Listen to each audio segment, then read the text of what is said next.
Angle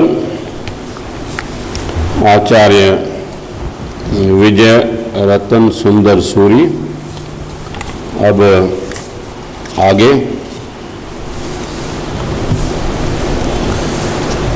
आशय को बरकरार रखने के लिए शब्द और अर्थ के बीच का निश्चित प्रकार का संबंध बराबर लक्षणा। आशय को बरकरार रखने के लिए शब्द और अर्थ के बीच का निश्चित प्रकार का संबंध बराबर लक्षणा। अर्थघटन में गलती मत कीजिए। अर्थघटन में गलती मत कीजिए। बड़ौदा आ गया। ट्रेन में सफर कर रहे नमन ने जब बंगल में सोए वंदन को इन शब्दों से जगाया, तब वह यह बताना चाहता था कि ट्रेन बड़ौदा स्टेशन पर पहुंच चुकी है, वरन बड़ौदा तो आज भी वही है जहां वर्षों पहले था। इसका तात्पर्य यही है कि शब्दों का अर्थघटन ऐसा नहीं करना है जैसा शब्द बोले गए हैं, बल्कि शब्दों का अर्थघटन ऐसा ही करना है जिस संदर्भ को आंखों के समक्ष रखकर शब्द बोले गए हैं। काश अंधे के बेटे अंधे होते हैं, अंधे के बेटे अंधे होते हैं। द्रौपदी के द्वारा बोले गए इन शब्दों का अर्थघटन दुर्योधन ने वे शब्द जिस संदर्भ में बोले गए थे उसी संदर्भ में किया होता, शायद महाभारत का युद्ध ही न हुआ होता। संदेश स्पष्ट है। संबंधों की आत्मीयता यदि कायम रखनी है, मति मित्रता और मस्ती को यदि हमेशा जीवंत रखना है, तो शब्दों को नहीं, शब्दों के संदर्भ को और तात्पर्य को ही आंखों के समक्ष रखना होगा। पढ़ लीजिए इन पंक्तियों को। कांटों से भरी राह पर मुस्कुराकर फूल खिलाएंगे, एक दूसरे को जीतेंगे रे भाई, खुद को हार जाएंगे। कांटों से भरी राह पर मुस्कुराकर फूल खिलाएंगे, एक दूसरे को जीतेंगे रे भाई, खुद को हार जाएंगे। मूल वस्तु से भिन्न होने पर भी मूल वस्तु के अनेक गुण धर्म प्राप्त होते हों, तब उसे मूल वस्तु से सदृश कहा जाता है। मूल वस्तु से भिन्न होने पर भी मूल वस्तु के अनेक गुण धर्म प्राप्त होते हों, तब उसे मूल वस्तु से सदृश कहा जाता है।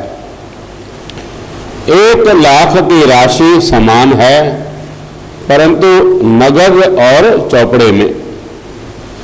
1,00,000 की राशि समान है, परंतु नगद और चौपड़े में। मेरा बेटा तो शेर है, शेर।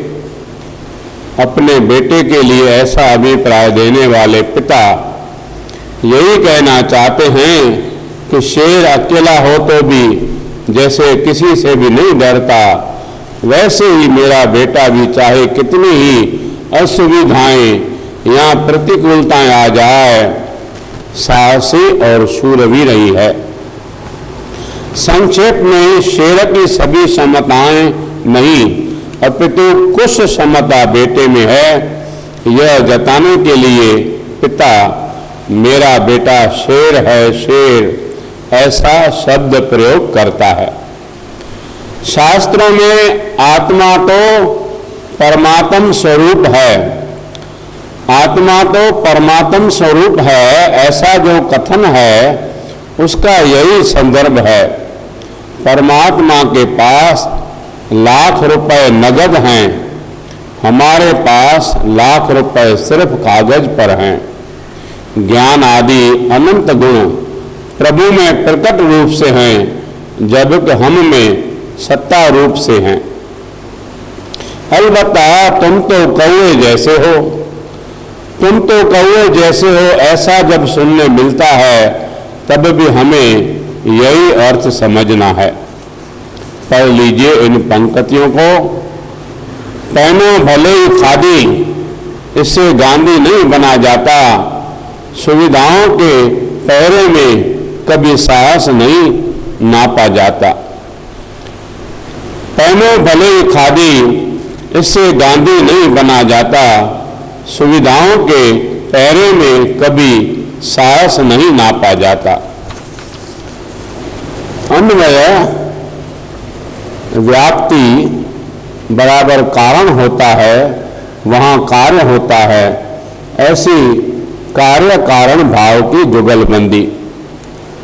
अन्वय व्याप्ति बराबर कारण होता है, वहाँ कार्य होता है। ऐसी कार्य कारण भाव की जुगलबंदी।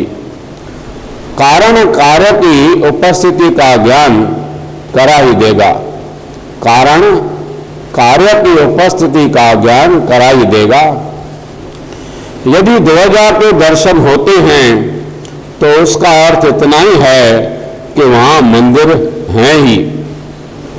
मुख से शब्द यदि खराब निकल रहे हो तो उसका अर्थ यही है कि मन खराब है। आंखें यदि चारों ओर भटक रही हैं तो उसका अर्थ यही है कि मन चंचल है। सहज रूप से यदि किसी का अपराध आपने माफ कर दिया है तो उसका अर्थ यही है कि आपका हृदय प्रेम युक्त है। किसी का भी दुख यदि आप नहीं देख सकते तो उसका अर्थ यही है कि आपका हृदय दयालु है। आपसे शत्रुता करने के लिए यदि कोई तैयार नहीं है तो उसका अर्थ यही है कि समाधान वृत्ति आपकी आदत है। आपको यदि कोई क्रोधित नहीं कर सकता तो उसका अर्थ यही है कि त्याग करने की आपके पास विशिष्ट शक्ति है। संदेश स्पष्ट है।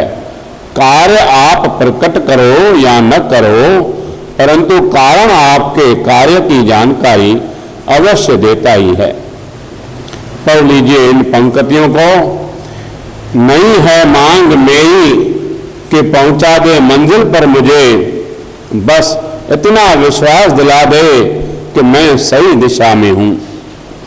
नहीं है मांग मेरी कि पहुंचा दे मंजिल पर मुझे, बस इतना विश्वास दिला दे कि मैं सही दिशा में हूं।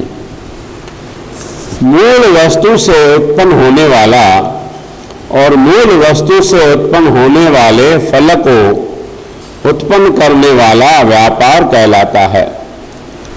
मूल वस्तु से उत्पन्न होने वाला और मूल वस्तु से उत्पन्न होने वाले फल को उत्पन्न करने वाला व्यापार कहलाता है। माध्यम भी उतना ही जरूरी है। माध्यम भी उतना ही जरूरी है। दूध से दही बनाया जा सकता है जामन के द्वारा। मनुष्य गति में से देव गति में जाना संभव है पुण्य के द्वारा।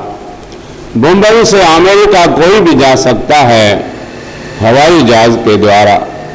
दुकान से सामग्री खरीदी जा सकती है पैसों के द्वारा।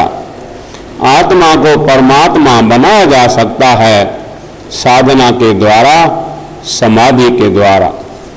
बस इन तमाम में जो द्वारा है अर्थात जो माध्यम है उसे व्यापार कहा जाता है। इस व्यापार को यदि आप स्वीकार नहीं करते तो आप आपके इच्छित को प्राप्त नहीं कर सकते, इच्छित तक नहीं पहुंच सकते, इच्छित मनोरथों को सफल नहीं कर सकते। तत्वार्थ सूत्र के प्रथम अध्याय का प्रथम सूत्र यही बात करता है, सम्यक दर्शन ज्ञान चारित्र ही मोक्ष मार्ग है। सम्यक दर्शन ज्ञान चारित्र ही मोक्ष मार्ग है। पढ़ लीजिए इन पंक्तियों को। वे सभी मेले में खो गए भटक गए जिन्होंने छोड़ दी आपकी उंगली। वे सभी मेले में खो गए भटक गए जिन्होंने छोड़ दी आपकी उंगली। अनुभव से और लोक व्यवहार से किसी भी पदार्थ का सिद्धांत निश्चित होता है। अनुभव से और लोक व्यवहार से किसी भी पदार्थ का सिद्धांत निश्चित होता है। अनुभव कर लो या पूछ लो, अनुभव कर लो या पूछ लो। आपको निर्णय करना है ना कि कदम आपको किस मार्ग पर आगे बढ़ाने चाहिए। आपके पास दो विकल्प हैं। एक, जिस मार्ग पर आपकी नजर पड़ी है उस मार्ग पर जो कदम बढ़ा चुके हैं उसे पूछ लो, और दूसरा, उस मार्ग पर चलकर आप स्वयं अनुभव कर लो। संक्षेप में निर्णय करने के लिए दो तत्व महत्वपूर्ण हैं। लोक व्यवहार से अर्थात दूसरों के अनुभव से सीख ले लो अथवा खुद के अनुभव से सीख लो। एक बात आंखों के समक्ष रखना, हम जो सोचते हैं वह यदि हम नहीं कर पा रहे हैं तो अब तक हम जो कर पाए हैं उस पर हमें विचार कर लेना चाहिए। क्रोध जब भी किया है हम बहुत पछताए हैं। प्रेम जिसे भी दिया है आनंद का अनुभव हुआ ही है। ऐसे अन्य जो भी अनुभव हुए हैं उससे सीख लेकर हम ठोस निर्णय लेते रहें, सफल हो जाएंगे। पढ़ लीजिए इन पंक्तियों को। अनुभव से बड़ा कोई शिक्षक नहीं है, खुद से बड़ा कोई परीक्षक नहीं है। सीख और शिक्षकों से सीखा नहीं जाता, क्योंकि वेदना से बड़ा कोई समीक्षक नहीं है। अनुभव से बड़ा कोई शिक्षक नहीं है, खुद से बड़ा कोई परीक्षक नहीं है। सीख और शिक्षकों से सीखा नहीं जाता, क्योंकि वेदना से बड़ा कोई समीक्षक नहीं है। पुराना माइनस नया वगैरह व्यवहारों का असाधारण कारण बराबर काल। पुराना माइनस नया वगैरह व्यवहारों का असाधारण कारण बराबर काल। समझ को पहचानो, न डरो, न रो, न लड़ो। समझ को पहचानो,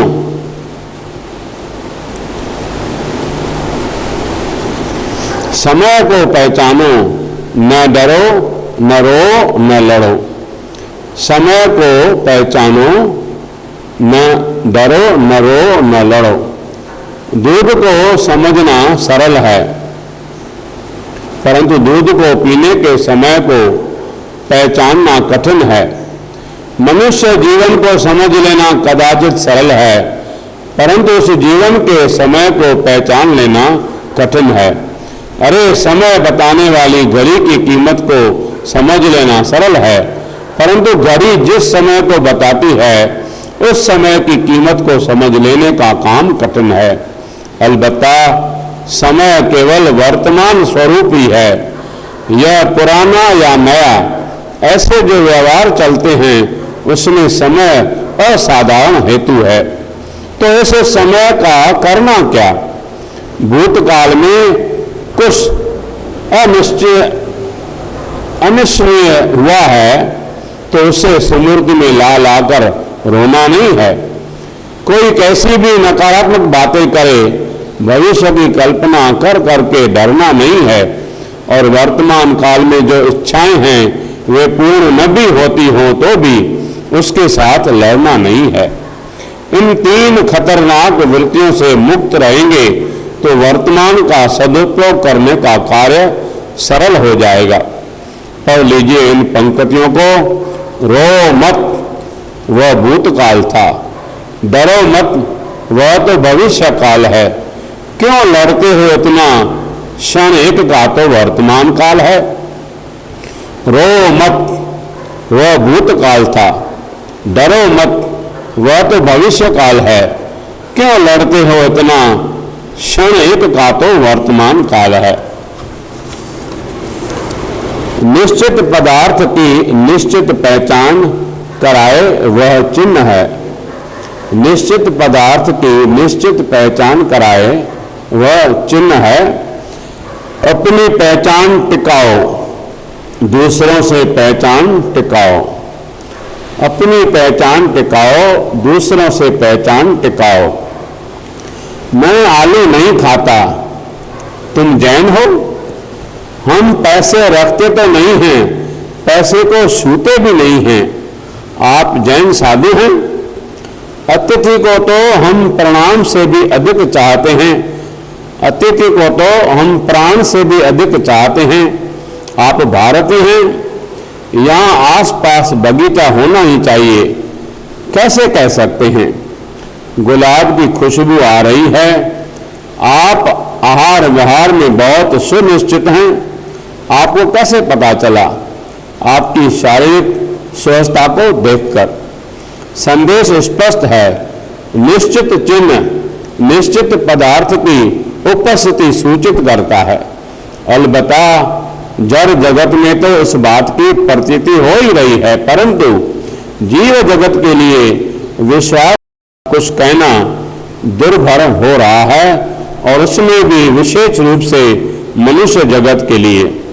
जड़ जगत ने जड़ता को कायम रखा है, पशु जगत ने पशुता को कायम रखा है, परंतु मनुष्य जगत मानवता को कायम रखने में अक्षम सिद्ध हो रहा हो, ऐसा लग रहा है। पढ़ लीजिए इन पंक्तियों को। बड़ों की कृपणता को देखा, छोटों की उदारता को देखा, पतझड़ के निर्जन वन में फागुन की ताजगी को देखा। बड़ों की कृपणता को देखा, छोटों की उदारता को देखा, पतझड़ के निर्जन वन में फागुन की ताजगी को देखा। स्वयं के स्वरूप से चलित न हो वह अव्यय है। स्वयं के स्वरूप से चलित न हो वह अव्यय है। अव्यय क्या है, सत्य या गलत। अव्यय क्या है, सत्य या गलत। कुत्ते की पूंछ हमेशा टेढ़ी, भैंस की पसंद हमेशा पानी ही, सियार की प्रकृति हमेशा छल कपट की ही, प्रभु की करुणा हमेशा अनंत ही, संत की सहनशीलता हमेशा असीम ही, सजन की सरलता हमेशा अकल्पनीय ही। प्रश्न स्वयं को यह एक ही करना है कि मेरे जीवन में जो भी गुण हैं या दोष हैं, उसमें अव्यय के स्थान पर मैं किसको रख सकता हूँ। मेरे जीवन में जो भी सम्यक अथवा असम्यक प्रवृत्ति है, मेरी जो भी अच्छी अथवा बुरी प्रकृति है, उसमें अव्यय का स्थान मैं किसे दे सकता हूँ। इतना कहूँगा कि जो भी विचार, वाणी या व्यवहार आत्म कल्याणकारी बनने की क्षमता रखता हो, उसे ही अव्यय का स्थान देने के लिए हमें प्रयासशील बनना है। पढ़ लीजिए इन पंक्तियों को।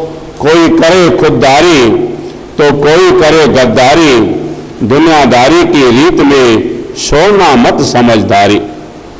कोई करे खुददारी तो कोई करे गद्दारी, दुनियादारी की रीत में छोड़ना मत समझदारी। ये दो पदार्थ संयुक्त हैं, ऐसा व्यवहार कराने में असाधारण कारण संयोग है। ये दो पदार्थ संयुक्त हैं, ऐसा व्यवहार कराने में असाधारण कारण संयोग है।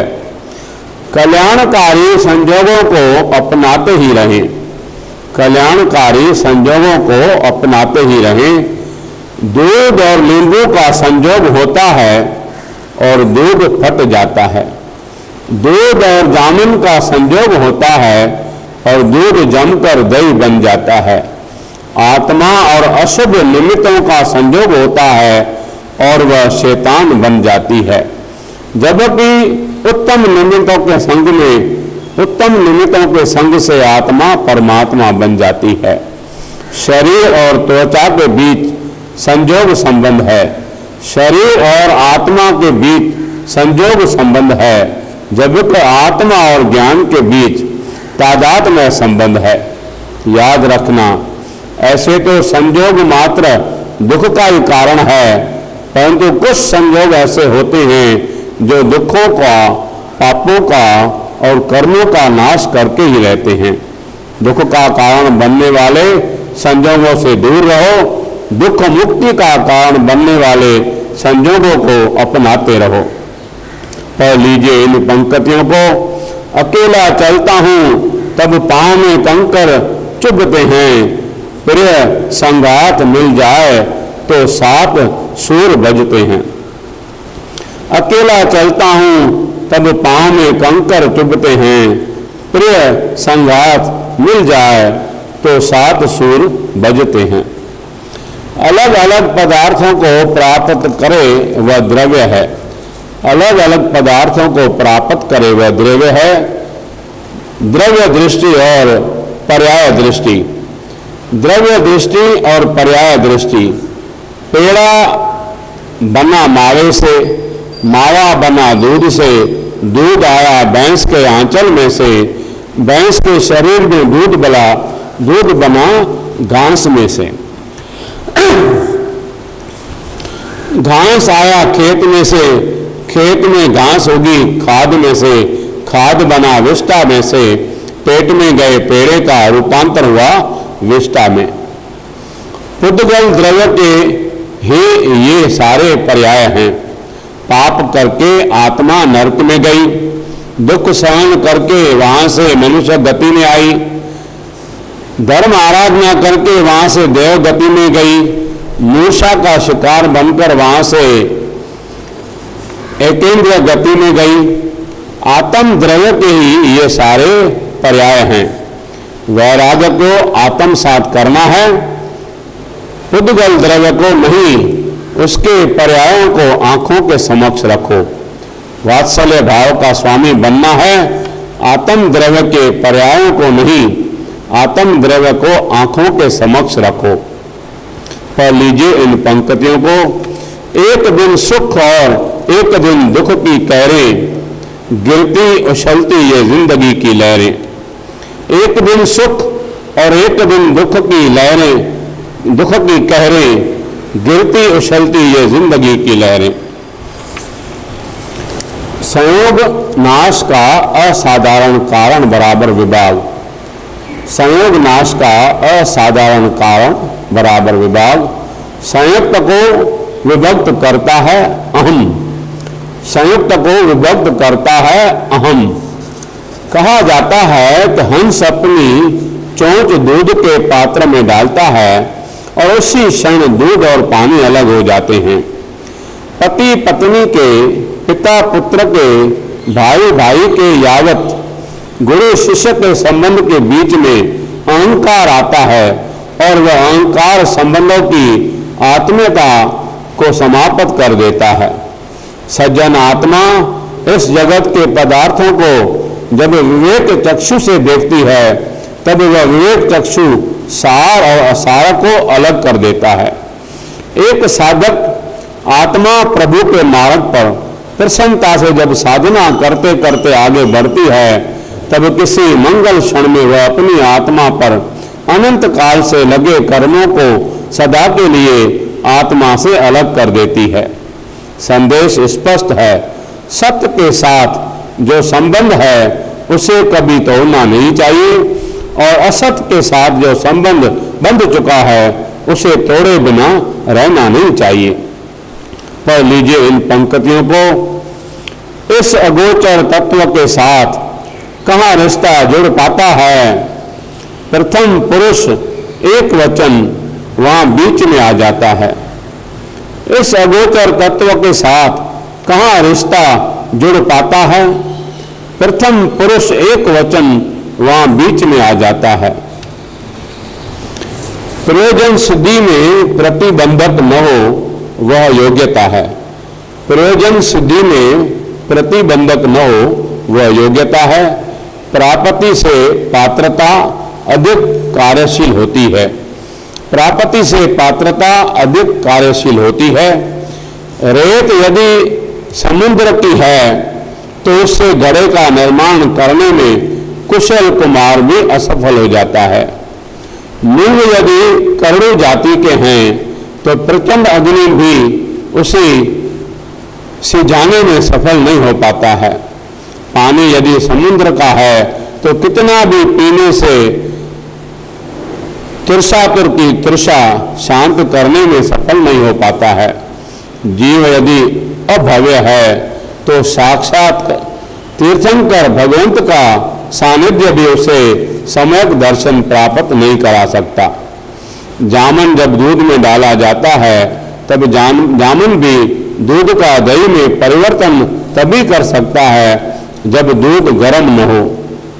लोह चुंबक भी लोहे को अपनी ओर आकर्षित करने में तभी सफल हो सकता है जब लोहे पर जंग न लगा हो। संदेश स्पष्ट है, परिणाम का आधार जितना प्राप्ति पर नहीं है उतना पात्रता पर है, जितना निमित्त पर नहीं है उतना उपादान पर है। पढ़ लीजिए इन पंक्तियों को। कारण मेरे भीतर हैं और मैं कारण को खोज रहा हूँ। मैं उपचार कहाँ ढूंढ रहा हूँ, मैं तो किसी की शरण को खोज रहा हूँ। कारण मेरे भीतर हैं और मैं कारण को खोज रहा हूँ। मैं उपचार कहाँ ढूंढ रहा हूँ, मैं तो किसी की शरण को खोज रहा हूँ। एक ऐसी वस्तु को सिद्ध करना जिसे सिद्ध करने पर अभिप्रेत वस्तु की सिद्धि अवश्य हो ही जाए, यह है तर्क। एक ऐसी वस्तु को सिद्ध करना जिसे सिद्ध करने पर अभिप्रेत वस्तु की सिद्धि अवश्य हो ही जाए, यह है तर्क। तर्क से सजग रहो, तर्क से सजग रहो। आप यदि गिरगिट को समझ सकते हो तो तर्क को समझने में सफल हो सकते हो। गिरगिट का जैसे कोई निश्चित रंग नहीं होता, वैसे ही तर्क का निश्चित कोई आधार नहीं होता। वैशा की वफादारी को यदि आप समझ सकते हो तो तर्कजन्य दलील को समझने में आप सफल हो सकते हो। कारण वैशा जैसे व्यक्ति को नहीं पैसे को ही वफादार होती है, वैसे ही तर्क तथ्य को नहीं अपितु बुद्धि को ही वफादार होता है। बगुले के व्यवहार को यदि आप समझ सकते हो तो तर्क की उत्पत्ति को समझने में आप सफल हो सकते हो। कारण बगुले का व्यवहार जैसे स्वार्थ मूलक होता है, वैसे ही तर्क की उत्पत्ति अहम मूलक होती है। याद रखना, तर्क के पास गति तो होती है परंतु सम्यक दिशा नहीं होती। तर्क के पास दूध तो होता है परंतु शक्कर नहीं होती। तर्क के पास प्रभाव तो होता है परंतु भाव नहीं होता। तर्क के पास विचार तो होता है परंतु भावना नहीं होती। तर्क के पास सद्गति तो होती है परंतु परम गति नहीं होती। तर्क के पास संपर्कों की कतार तो होती है परंतु आत्मीय संबंध का एक सच्चा पता नहीं होता। पढ़ लीजिए इन पंक्तियों को। तर्क के तेवर नहीं पहचाने जाते, वह तो तर्कट है तर्कट। कोरे तर्क की शराब मत पिलाओ, मन तो मरकट है मरकट। तर्क के तेवर नहीं पहचाने जाते, वह तो तर्कट है तर्कट। कोरे तर्क की शराब मत पिलाओ, मन तो मरकट है मरकट। चिंतन करने योग्य भावों को परिपूर्ण करना यही उसकी परिपूर्णता का उपाय है। चिंतन करने योग्य भावों को परिपूर्ण करना यही उसकी परिपूर्णता का उपाय है। पूर्णता प्रयास से ही प्राप्त होती है। पूर्णता प्रयास से ही प्राप्त होती है। पहली रोटी और 500वीं रोटी, उनके आकार में जमीन आसमान का अंतर होता है। पहली रोटी का आकार शायद हिंदुस्तान के नक्शे जैसा होता है, जबकि 500वीं रोटी का आकार पूर्णिमा के चांद जैसा होता है। कारण पहली रोटी प्रथम प्रयास का परिणाम होती है, जबकि 500वीं रोटी 500वीं बार के प्रयास का परिणाम होती है।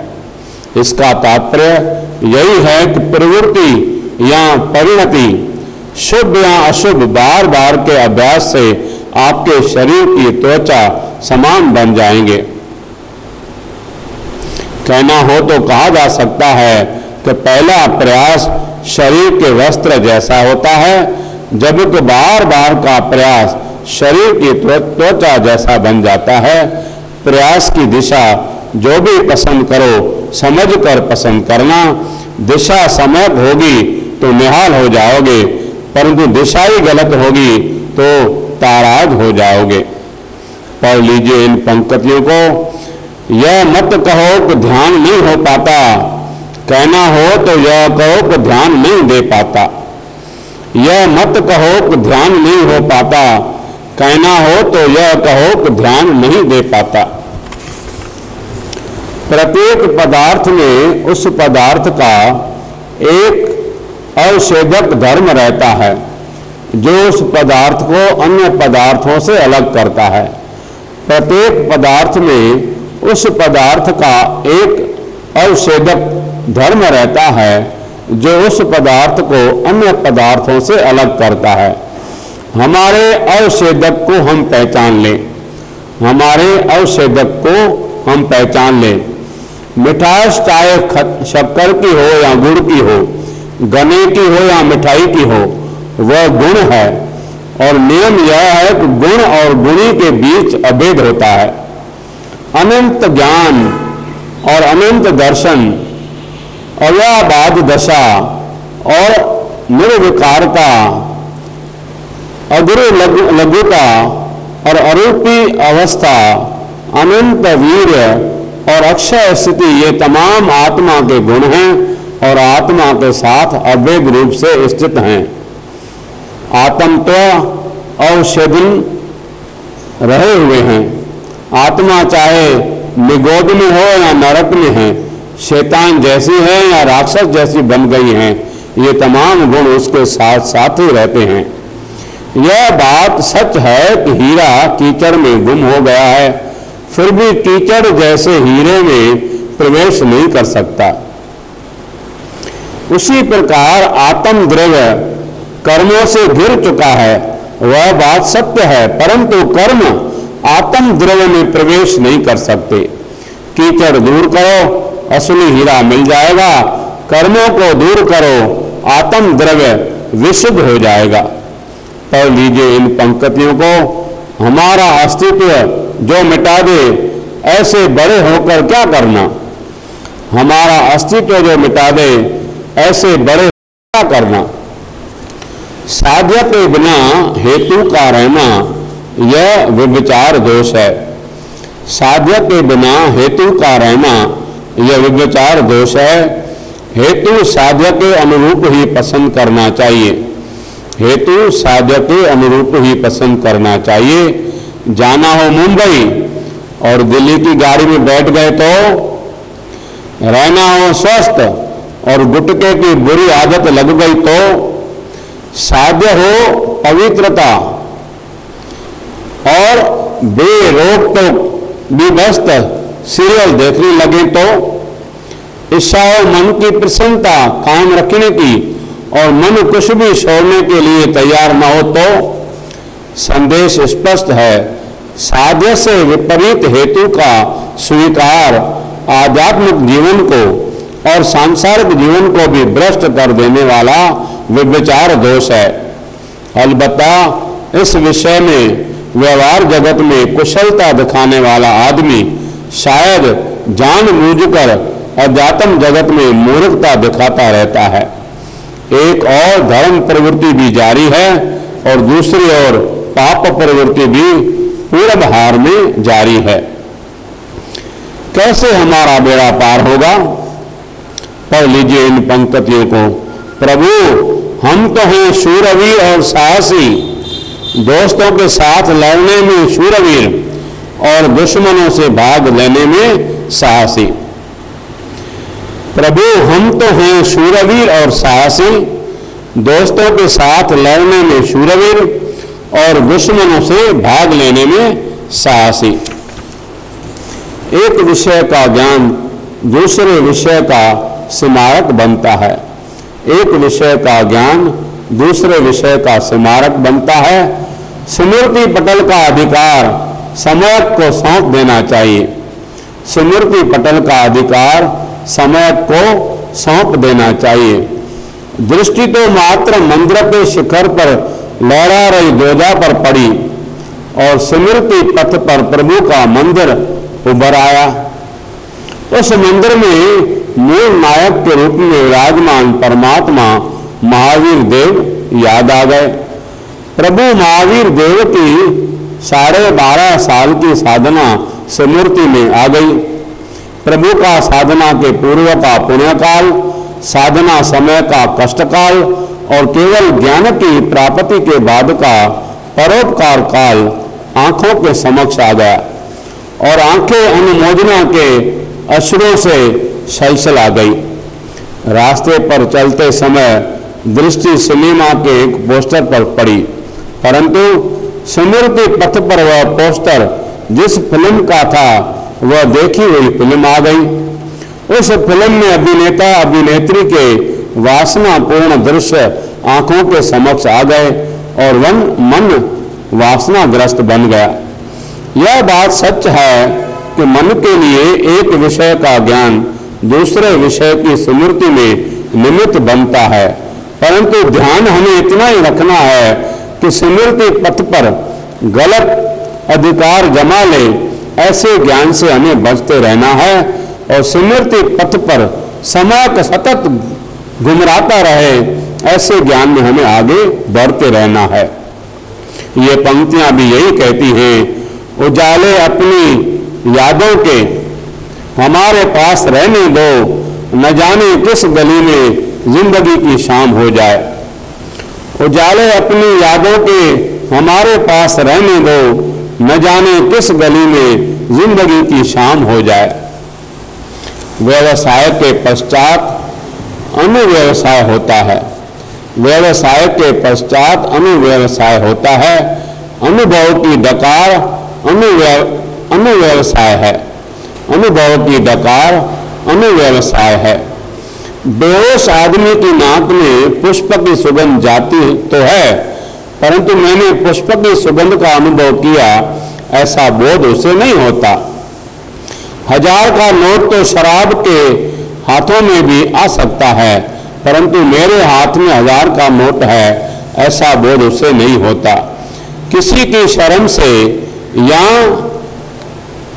गतानुगतिक तक से श्रद्धाहीन नास्तिक भी प्रभु के मंदिर में प्रभु की नैनाभिराम प्रतिमा के समक्ष नतमस्तक होकर खड़ा रहता है, परंतु मैं अनंत गुण के स्वामी अचिंत्य शक्ति संपन्न प्रभु के दर्शन कर रहा हूं, ऐसा कोई भाव उसके मन में नहीं जगता।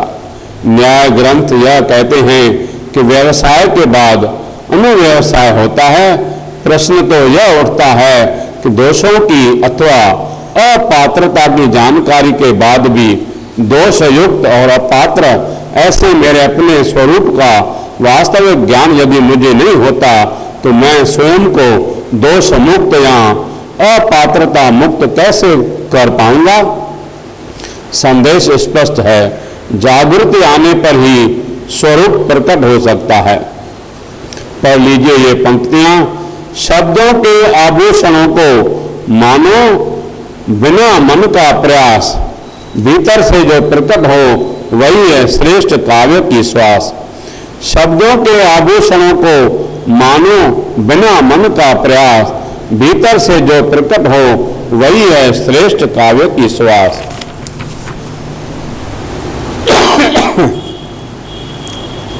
मीमांसक मत